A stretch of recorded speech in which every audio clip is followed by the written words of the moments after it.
Manuel arabam çalınmıştı. Basını arkadaşlarımın sayesinde basına sözlüler.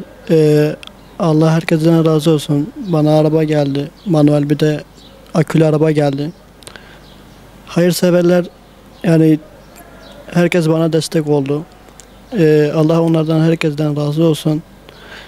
Marulutum giderli. Ben fazla gelen arabalar.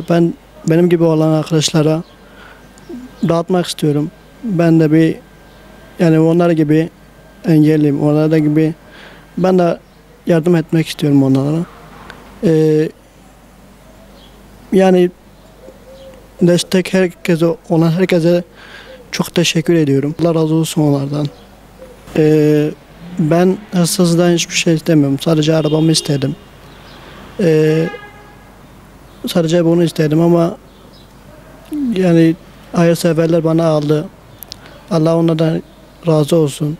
Bana destek oldular. Yani bizim mağduriyetimi giderdi. Ee, Ben sadece bunu istedim. Arabamı istedim. Ben başka bir şey istemedim onlardan. Ee, Ama yine de ben herkesten razı olsun. Yani bütün arkadaşlarımda bana yardım eden herkese razı olsun. Yani benim mağduriyetim giderildi.